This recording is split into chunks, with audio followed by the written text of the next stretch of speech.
سبحان اللہ وبحمدہ سبحان اللہ العظیم سبحان اللہ وبحمدہ سبحان اللہ العظیم سبحان اللہ وبحمدہ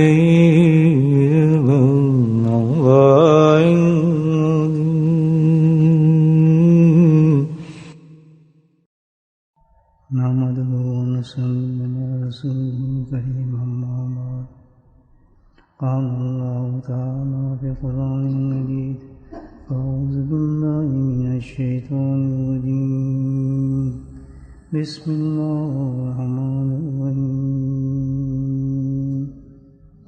إن الله وملائكته يصلون على النبي يا أيها الذين آمنوا صلوا عليه وسلموا تسليما اللهم صل على سيدنا ومولانا محمد نبي الجود والكرم اللهم صل على سيدنا ومولانا محمد وآله الأبرار اللهم صل على سيدنا ومولانا محمد وآله وأصحابه وبارك وسلم أما بعد.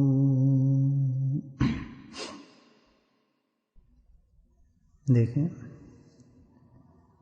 جو سمجھدار سفر کرنے والے ہیں یا ڈرائیور ہیں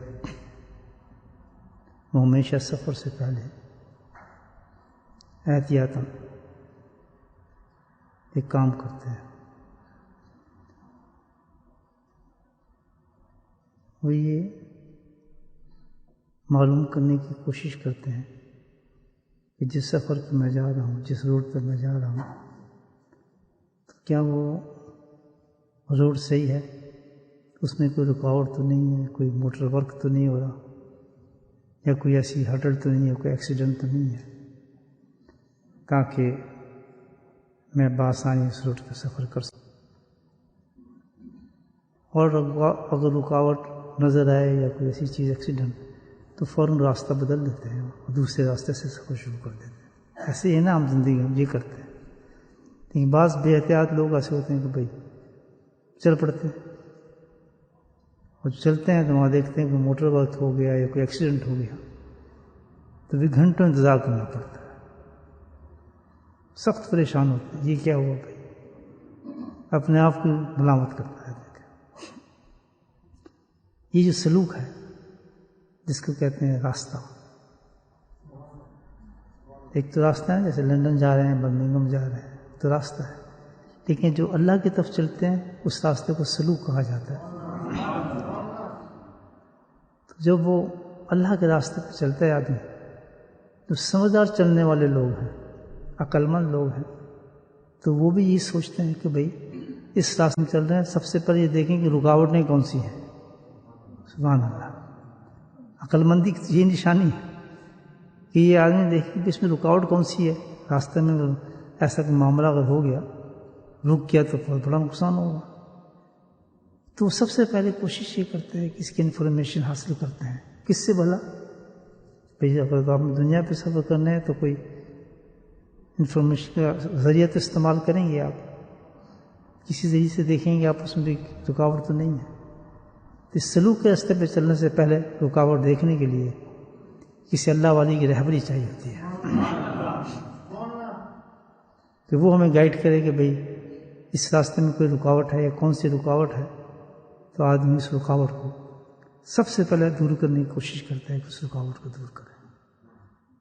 میری بات سمجھ گئے ہوں کہ مثال سے میں بات سمجھائی ہے. الحمدللہ میں بھی، آپ ہم سب بھی اللہ کے فضل اور اللہ کے راستے پہ چلنے کی کوشش کر رہے ہیں. سبحان اللہ.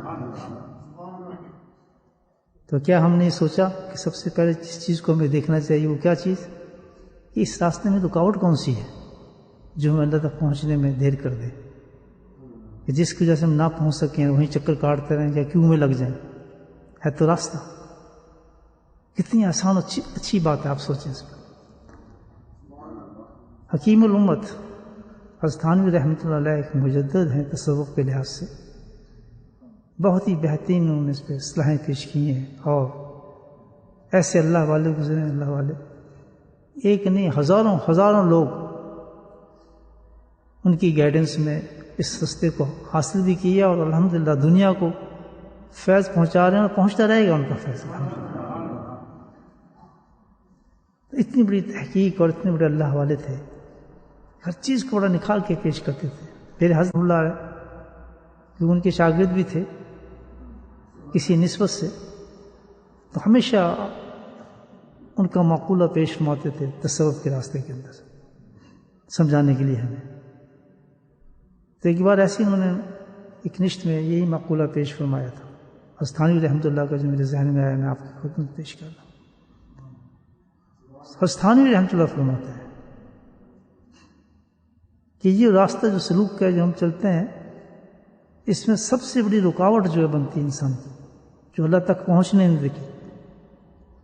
اللہ کی معرفت انسان حاصل نہیں کر سکتا، بیچارہ وہیں کیوں میں کھڑا رہتا ہے ہماری طرح، معرفت تک نہیں پہنچ سکتا، عرفان حاصل نہیں کر سکتا. بلکہ اس سے بھی آگے بات یہ ہے کہ جنت میں داخل نہیں ہو سکے گا. اتنی بڑی رکاوٹ ہے، وہ رکاوٹ جنت میں جانے دے گی. اتنی بڑی رکاوٹ ہے، جنت کے دروازے بند کرے گی اور جہنم کے دروازے کھول دیتی ہے. کتنی بڑی چیز ہوگی وہ کیا ہے؟ انسان کی باطنی بیماریاں ہیں، انور ڈیزیز جو ہے اندر ہمارے اندر، اخلاقی بیماریاں ہیں. یہ اتنی بڑی رکاوٹ ہے، اتنا بڑا موٹر ورک ہے اس لائن کے اوپر، اس روڈ پر، کہ جو انسان کو آگے چلنے ہی نہیں دیتا. محنت کرتا ہے، کوشش کرتا ہے عبادات کی طرف، لیکن کبھی اپنے اخلاقی اندر کی باطنی بیماریوں کو ہٹانے کی کوشش نہیں کرتا. کتنی خوبصورت بات ہے. آپ دیکھیں، جس وقت آدمی اس راستے پہ چلنا شروع ہو تو صرف اسی پہ منحصر نہ ہو جائے کہ جو اپنی ظاہری عبادات پہ چلتا ہو، نہیں، بلکہ سوچنا یہ ہے جو اصل رکاوٹیں ہماری اخلاقی اور باطنی رکاوٹ ہیں، وہ ہٹا رہے ہیں ہم یا نہیں ہٹا رہے. وہ راستے سے ہٹی یا نہیں ہٹی؟ جب وہ ہٹیں گے تو اللہ کی راستہ کھلتا ہے انسان، پھر انسان کا سفر شروع ہوتا ہے، پھر کلیئر روڈ ملتی ہے انسان کو الحمدللہ. پھر وہ فتین ڈرائیو کرتا ہے اس طرف، اللہ تک بہت ہی بہترین طریقے سے پہنچ جاتا ہے. تو یہ جو انسان کی باطنی اور اخلاق کی بیماری ہیں، یہ بہت بڑی رکاوٹ ہے انسان کے لیے دوستوں. جب تک انسان ان کو دور نہیں کرے گا تو سارے مجاہدات، ساری محنت انسان کی ضائع ہوتی چلی جاتی ہے. حدیث ہے جو اس کی تائید کرتی اس بات کی. تو اللہ والے ہیں تمام حدیثوں سے بات کرنے والے ہیں الحمدللہ. تو عجیب و غریب حدیث ہے. اللہ کے نبی صلی اللہ علیہ وسلم نے ارشاد فرمایا کہ سب سے پہلے جو ہے جنت میں 3 آدمی جائیں گے. سبحان اللہ. سب سے پہلے جنت کھلتے ہی 3 انسان کو اللہ بھیج دے. 3 گروہ ہوں گے جو اندر چلے جائیں گے جنت کے. اور اسی طرح سب سے پہلے 3 انسان جہنم میں جائیں گے. جیسی فیصلہ ہوا ویسے 3 گروہ جو ہے جنت میں جانے والا ہے اور 3 دوزخ میں جانے والا ہے. یہ حدیث ہے نبی کریم صلی اللہ علیہ وسلم. جنت میں جانے والا پہلا کون ہے؟ شہید ہوگا. کھلتے ہی جنت اندر اللہ اس کو جنت میں بھیج دے گا. ایک عبد المملوک جس کو کہتے ہیں کہ بھائی کون؟ ایک غلام، کسی بادشاہ کا غلام ہے، کسی آدمی. وہ پرانے زمانے اب تو غلام نہیں ہے نا، تو وہ غلام ایسا کہ جس نے اپنے آقا کے بھی مکمل الحمدللہ اخلاص کے ساتھ خدمت کی ہو اور اللہ کی بھی مکمل طور پر تائید کی ہو، اطاعت کرتا رہا، اس میں بھی کوئی اس کی کمی نہ ہو. تو اس قسم کا غلام بھی جو ہے وہ جنت میں جائے گا. تیسری جو اس گروپ میں شامل ہوا جو ایک دم جنت میں جائے گی، سوچنے والی بات ہے. فقراء کی جماعت ہوگی.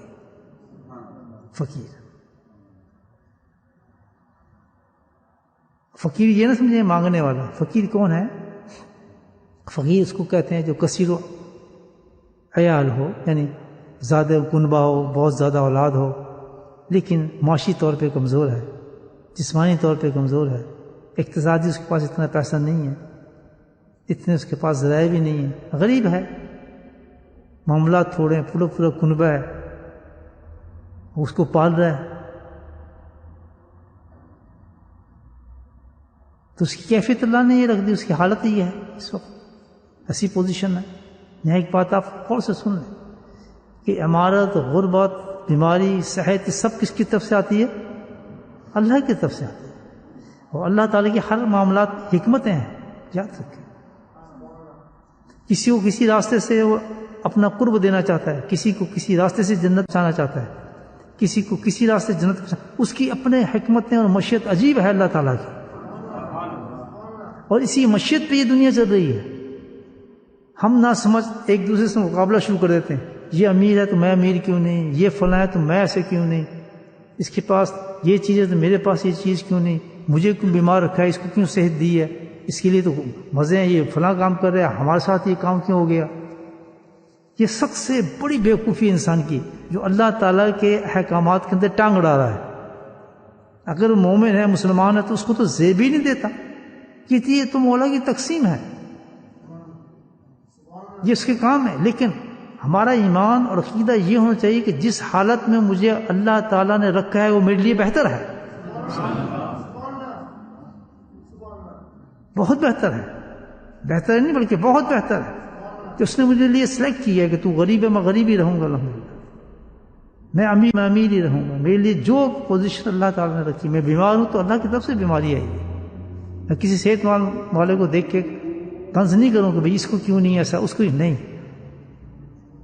یہ ایک بہت بڑا اللہ کی طرف، اللہ کے ساتھ تعلق رکھنے والے تھاٹ سے یاد رکھیں کہ ہر طریقے سے اللہ انسان کو آزماتا نہیں بلکہ راستہ کھولتا ہے اس طرف سے۔ تو یہاں ایک حدیث یہ ثابت کر رہی ہے اس چیز کو، ایک اور پوائنٹ میں نے بیچ میں آپ کے سامنے عرض کیا کہ فقراء کون لوگ ہیں؟ جو کثیر المال ہیں، غریب ہیں، وہ بھی امیر ہو سکتے تھے، لیکن فرق کیا ہے؟ یہ سب سے پہلے جنت میں جائیں گے۔ کیوں؟ غریب ہونے کی وجہ سے؟ نہیں، وجہ اس کی کچھ اور۔ ٹاپک ہمارا کیا ہے؟ اخلاقی اور باطنی بیماریوں کی صفائی۔ یاد، تو یہ جنت میں جائیں گے، اس کی وجہ کیا ہے؟ کیوں کہ دوسرا گروپ اللہ تعالیٰ، اللہ کے نبی ارشاد فرماتے ہیں کہ 3 آدمی ایسے ہوں گے جو کھلتے ہی جہنم میں جائیں گے اسٹریٹ۔ کون ہے اس میں؟ پہلے ایک تو وہ بادشاہ ہوں گے جو ظالم بادشاہ ہیں، دوسرے وہ ہوں گے لوگ زکوٰۃ نہیں دیتے، زکوٰۃ نہیں دیتے، پوری زکوٰۃ میں ڈنڈیاں مارتے ہیں، وہ بھی پہلے سب سے پہلے جہنم میں جانے وہ لوگ ہیں۔ اور تیسرے پھر یہاں جو بتایا گیا وہ کون ہے؟ وہ پھر بتایا کہ فقراء جماعت ہوگی، سبحان اللہ، فقراء کی جماعت ہوگی۔ تو گویا جنت میں جانے والی سب سے پہلے فقراء ہی کی جماعت ہوگی، اور جہنم میں جانے والی بھی سب سے پہلے فقراء کی جماعت ہوگی۔ تو یہ کیا وجہ ہے دونوں میں؟ کہ وہی فقیر ہیں، غریب ہیں، جو کثیر تعداد ہیں، وہ جنت میں جا رہے ہیں، اور دوسرے وہی فقیر ہیں لیکن وہ جہنم میں جا رہے ہیں۔ وجہ کیا ہے اس کی؟ وجہ یہ ہے کہ وہ فقیر، وہ غریب، وہ کثیر مال والا لوگ ہے فقیر، لیکن اس نے اللہ کی اس تقسیم کو قبول کیا، سبحان اللہ، اللہ نے جو اس کو حالت دی اس نے اس کو ایکسیپٹ کیا، اور ایکسیپٹ کر کے اس نے اس حالت پہ شکر اور صبر کیا، اس پر شکر اور صبر کیا کہ اللہ تعالیٰ نے مجھے اس حالت میں رکھا ہے، مجھے غریب رکھا ہے تو ٹھیک ہے غریب ہے، لیکن اس نے کوئی ذرائع بند نہیں کیے کہ وہ اس کے لیے کوشش کرے کہ میں آگے جاؤں یا مزید اپنے بچوں کے لیے سہولت پیدا کروں، یہ دروازے بند نہیں کیے، لیکن اس نے کیا؟ اس پہ صبر کیا۔ لیکن اس غربت کو دور کرنے کے لیے، حالات کو دور کرنے کے لیے صبر کیا۔ صبر سے مراد کیا ہے؟ کہ کوئی اس نے غیر شرعی حرام راستہ اختیار نہیں کیا کہ میں اس ذریعے سے پیسہ کما لوں، بولے سبحان اللہ، اس کو کہتے ہیں صبر۔ اس حالت کو اس نے صبر کیا۔ جیسے کوئی بیمار ہے، بیمار ہو گیا، سخت بیمار ہو گیا، تو اس نے اس بیماری پہ صبر کیا، سبحان اللہ۔ تو صبر کا دیکھیں، ایک حدیث مجھے یاد آ رہی ہے، اگر کوئی بیمار ہے، عورت مرد، صبر کیا کہ ٹھیک ہے اللہ نے مجھے بیماری دے دی، لیکن علاج اس نے جاری کیا، لیکن اس نے کوئی شکوہ نہیں کیا، اپنے دل کو کم نہیں کیا. سبحان اللہ. اللہ کے نبی نے کیا بشارت دی کہ کوئی بیمار بھی ہو، یعنی بیمار ہے، کسی چھوٹی سی نزلہ ہو گیا، زکام ہو گیا ہو تو بیمار ہو گیا، لیکن اگر اس بیماری کی حالت میں 40 دفعہ لا الہ الا انت سبحانک انی کنت من الظالمین پڑھتا ہے تو اللہ اکبر، اس کو شہادت کی موت دے دی جاتی ہے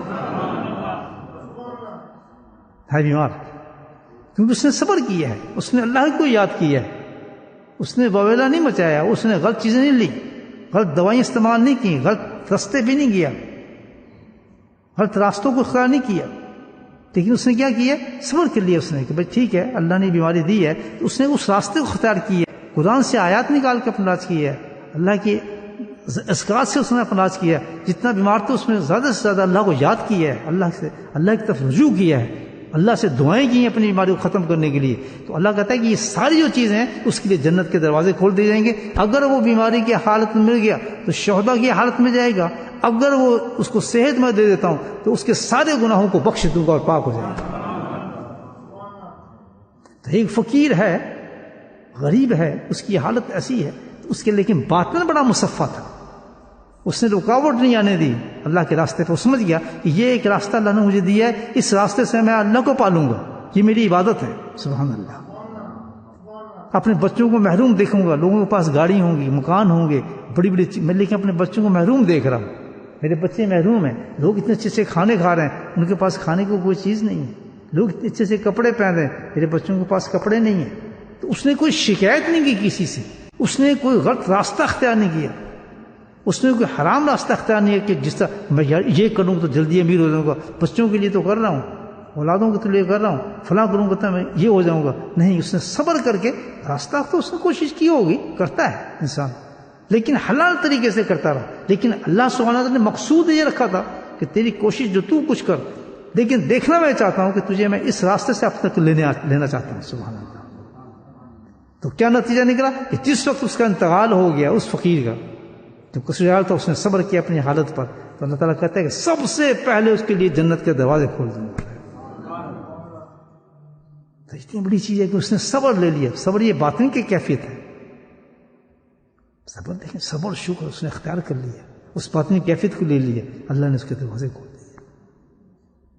ایک بیمار آدمی ہے، بیچارے نے اس نے برداشت کیا، کوئی اس نے شکوہ شکایت نے اپنے معمولات کو باقی رکھا، اس نے اللہ کی طرف اور بڑھا، اللہ کی طرف اور رجحان اس نے بڑھایا، اپنے ذکر اذکار کو کبھی تنگ نہیں کیا، کم نہیں کیا، ہر حالت میں اللہ کو یاد کیا اس نے.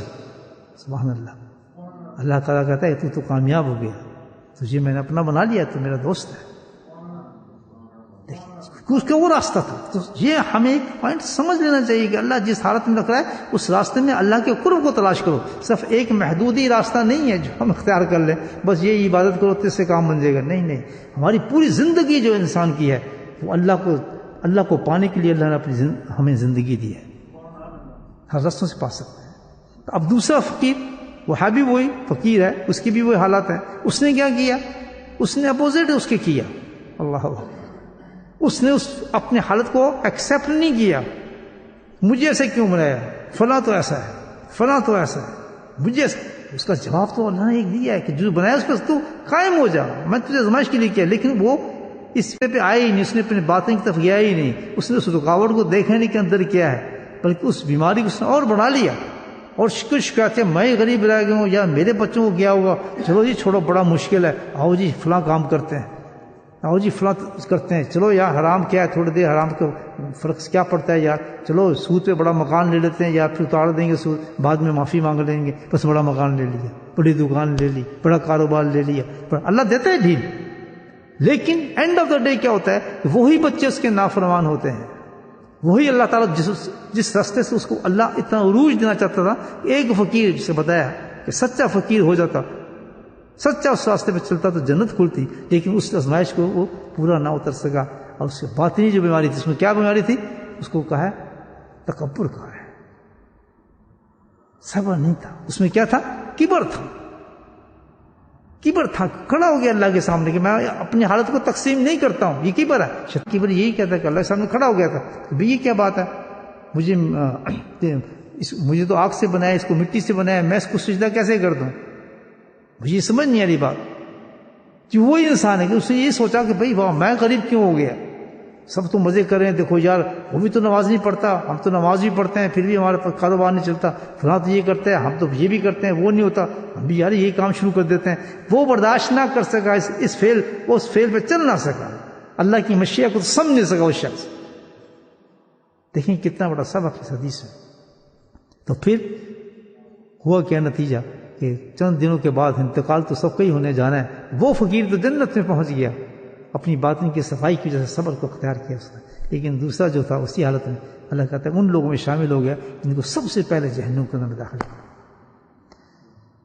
تو یہ ہے رکاوٹ سب سے بڑی ہماری، چاہے ہم ظاہری کتنی عبادات کر رہے ہیں، لیکن یاد رکھیں جو ہماری کامیابی ہوگی وہ کس پر ہوگی؟ باطن کے اوپر ہوگی۔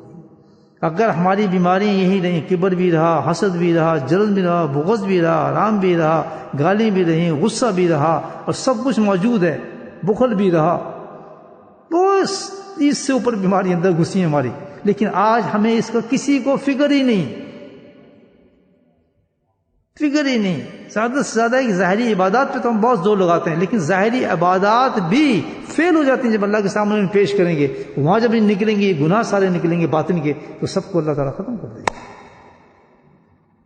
یہ اللہ ہی کی طرف سے پیغام ہے۔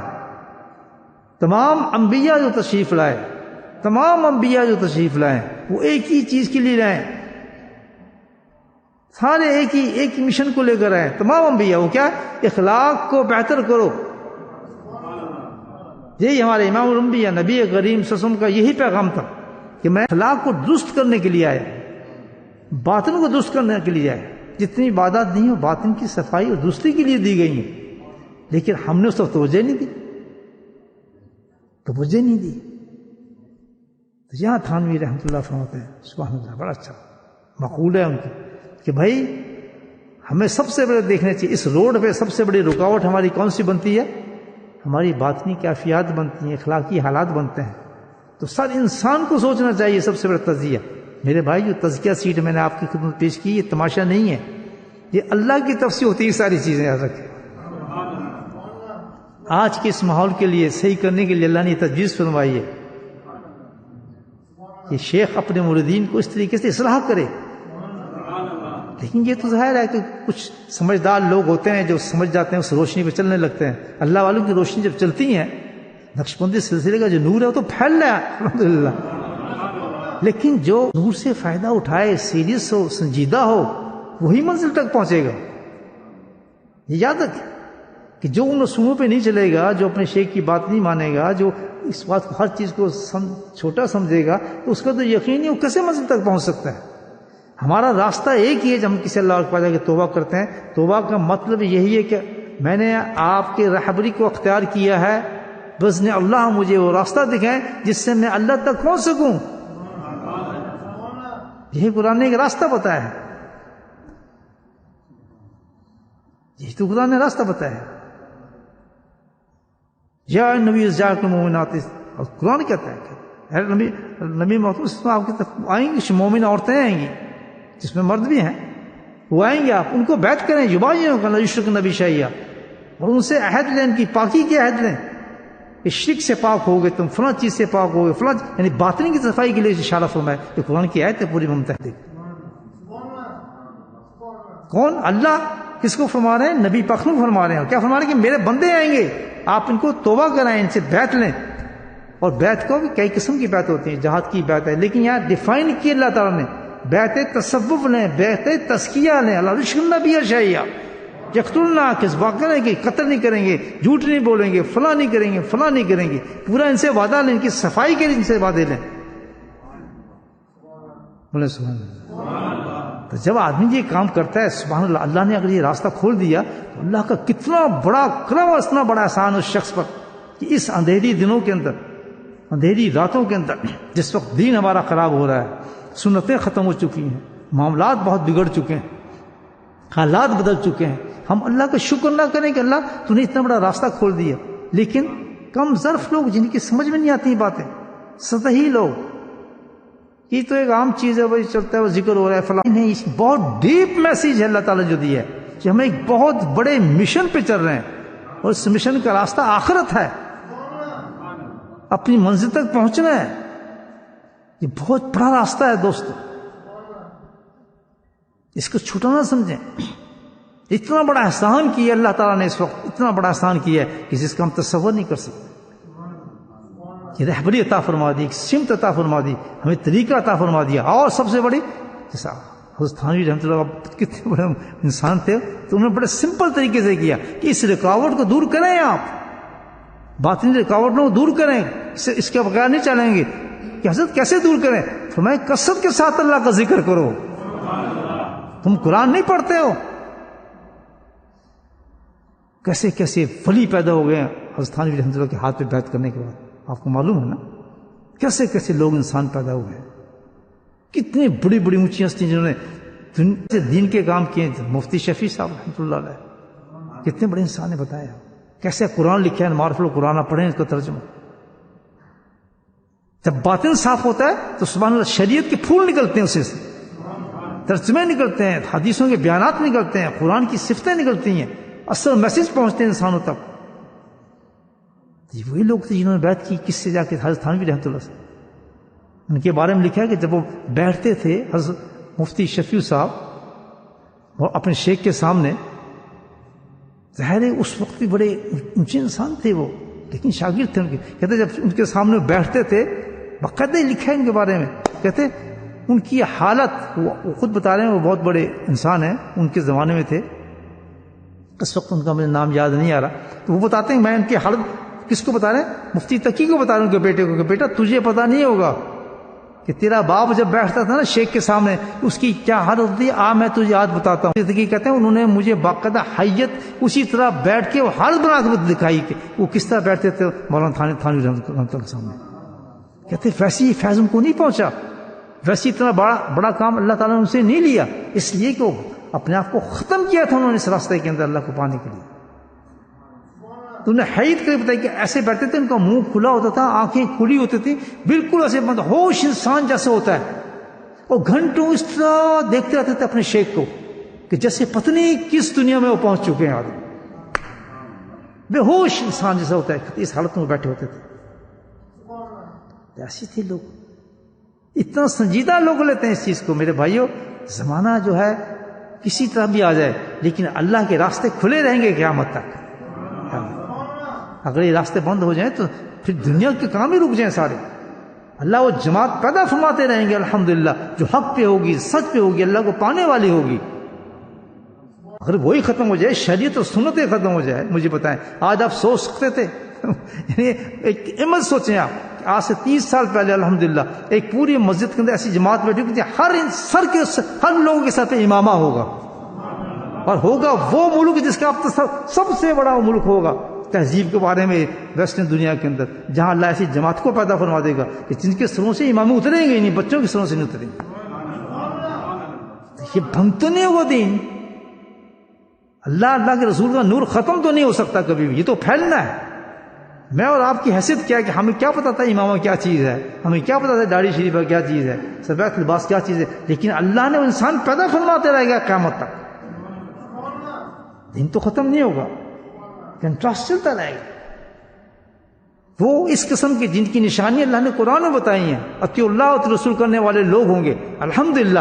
زمانے میں ہر ملک کے اندر ہر جگہ اللہ تعالیٰ چلاتا رہے گا، انسانوں پیدا ہوتے رہیں گے. ان کا کام کسی اور چیز سے نہیں، لڑائی فساد جھگڑا کچھ نہیں. ان کا کام ایک ہوگا کہ ہم جو کچھ کام کریں اللہ اور اللہ کی منشا اور ان کے طریقے پہ کریں. وہ عمل زندگی گزارنے والے لوگ ہوں گے، وہ راستے حلال کے اختیار کریں گے، اپنے آپ کو ہر چیز سے بچائیں گے، صحیح راستے کو لے کے رہیں گے. تو اللہ نے اگر وہ راستہ ہمارے لیے کھول دیا ہے، بولے سبحان اللہ، اس کی ہم قدر نہ کریں میرے بھائیوں. تو اللہ کیا فرماتے ہیں کہ اس کا علاج تو ایک ہے. اس رکاوٹوں کو ہٹانا چاہتے ہو تم، اور اس راستے پہ چل چکے ہو، تو سب سے دوسرا کام ہمارا یہ کہ باطنی بیماریوں کو ختم کریں. ہم اپنی باطنی کو دیکھیں، اس کی تجویز پیش فرما رہے ہیں دستانی رحمۃ اللہ علیہ. بڑی پیاری بات ہے. اس کے علاج تو یہ ہے کہ کثرت کے ساتھ اللہ کا ذکر کو. جبھی تو کہتے ہیں ہم ذکر بتاتے ہیں لوگوں کو، مریدین کو. اور کیا وجہ ذکر بتانے کی؟ جبھی ہم خود صبح اور شام بیٹھتے ہیں ان کے ساتھ، مجالس قائم کرتے ہیں، ان کو دعوتیں دیتے ہیں تاکہ وہ آئیں ہمارے ساتھ بیٹھیں اور اندر سے اپنے باطن کی وہ ساری بیماریوں کی رکاوٹ دور کریں اور اللہ تک پہنچ جائیں۔ ہم کہیں ہمیں ذکر تو نہیں کرنا، اللہ تک پہنچنا ہے، یہ بڑا مشکل کام ہے۔ نیند آ جاتی ہے، فلاں ہو جاتا ہے، یہ ہوتا ہے۔ بھائی یہ راستہ تو ایسا نہیں ہے، یہ معمولی چیز نہیں ہے جو آپ کر رہے ہیں۔ راستہ ایکزیکٹ یہ جو میں آپ کو بتا رہا ہوں، جب تک باطنی بیماریاں ختم نہیں ہوں گی کوئی چیز عبادت آپ کو اللہ تک پہنچا نہیں سکتی۔ اینڈ میں جا کے وہی ہوگا، کس کا مال تو نے کھایا، کس کی غیبتیں کی ہیں۔ اتنی نمازوں کو ڈھیر لے کے جائیں گے، قرآن کو ڈھیر اللہ کے سامنے پیش ہوں گے، اللہ کہ بہت اچھے ماشاءاللہ، بڑا قرآن تو نے پڑھا ہے، بڑی تیری نمازیں ہیں، بڑی تہجد ہے، بڑے صدقات ہیں، لیا ٹھیک ہے۔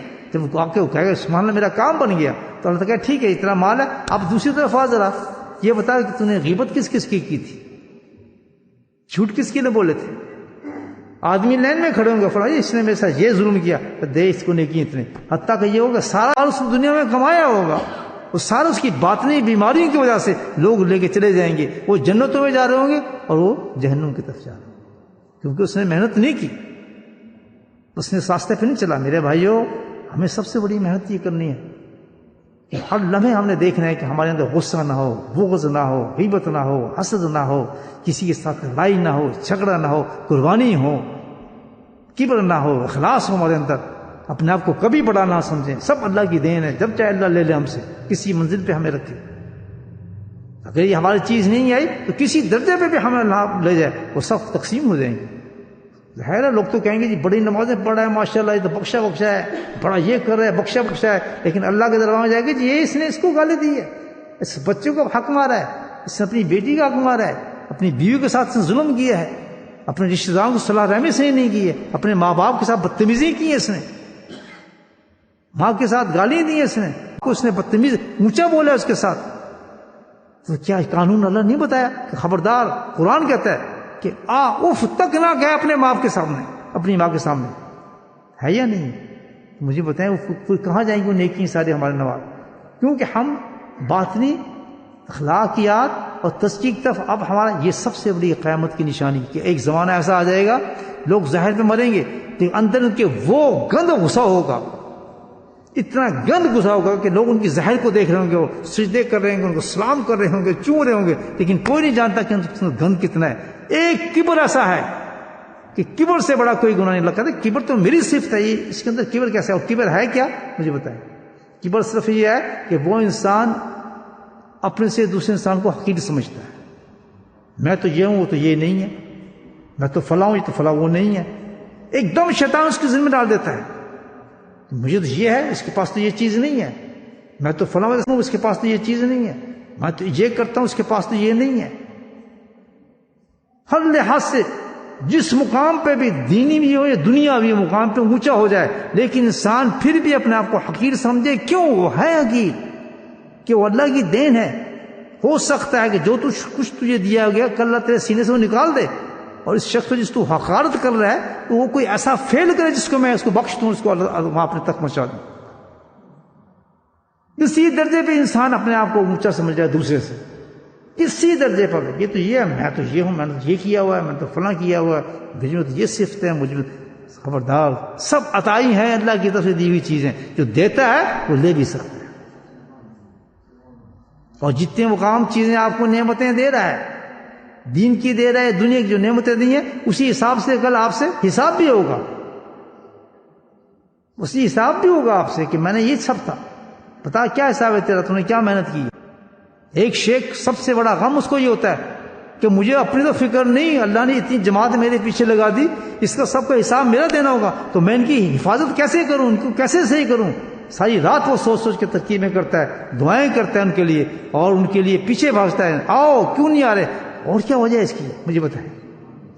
ایک سچا اللہ والے کے دل میں اتنا درد ہوتا ہے اپنے ہر مرید کا، کیونکہ کل اس نے اس کا جواب دینا ہے کہ ہم نے بھیجا تھا اس انسان کو تیرے پاس، ہم نے تیرے سپرد اس کو کیا تھا۔ شیخ بننا کوئی آسانی بات تو نہیں ہے، شیخ بھی وہی بنتا ہے جس کو اللہ تعالیٰ ذمہ داری دیتا ہے،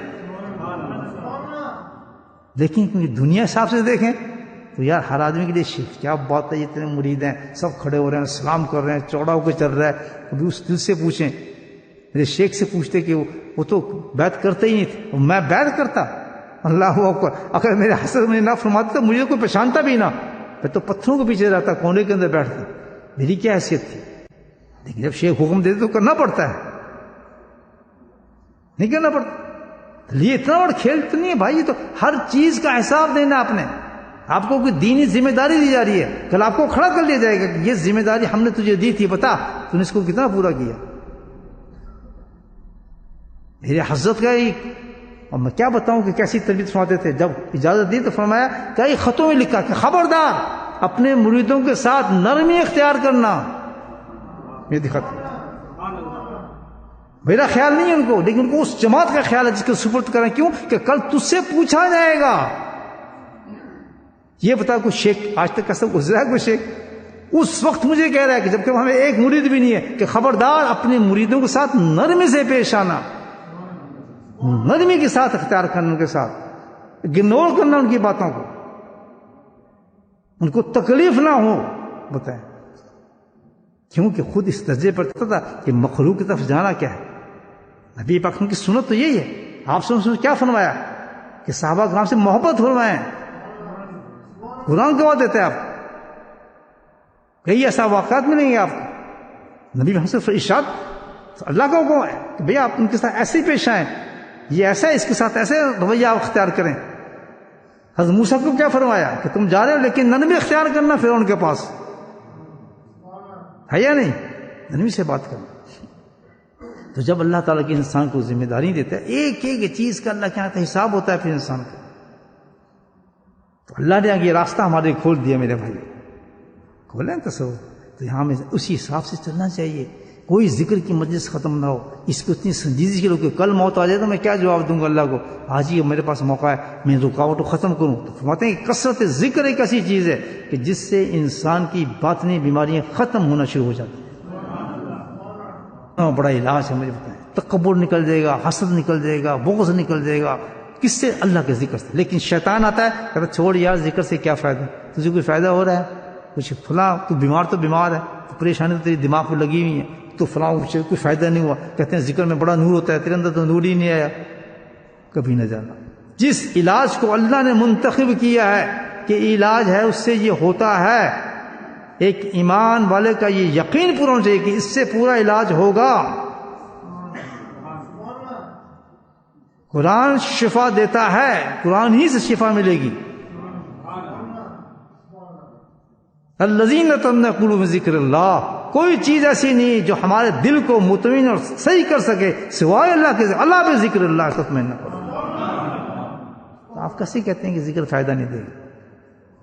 فائدہ ہے، ہوگا، ہوتا ہے. چھوڑنا نہیں چاہیے اس کو کبھی بھی. اللہ کے ذکر کرتے رہیں، کرتے رہیں، کرتے رہیں. انشاءاللہ اتنی بیماری انسان کی ختم ہو جائیں گی. اللہ پاک ہم سب کو اس کی توفیق نصیب فرمائے. بسم اللہ الرحمن الرحیم. الحمد للہ رب العالمین، والصلاۃ والسلام علی سید المرسلین شفیع المذنبین طٰہٰ و یاسین الحبیب العلیم.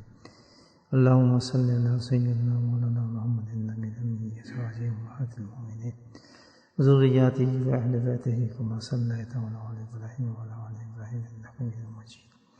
اللہم ربنا آتنا فی الدنیا حسنۃ وفی الآخرۃ حسنۃ وقنا عذاب النار. اللہم اعنا علی ذکرک وشکرک وحسن عبادتک. اللہم انا نسألک من خیر ما سألک منہ نبیک محمد صلی اللہ علیہ وسلم ونعوذ بک من شر ما استعاذ منہ نبیک محمد صلی اللہ علیہ وسلم. انت المستعان وعلیک البلاغ ولا حول ولا قوة الا باللہ.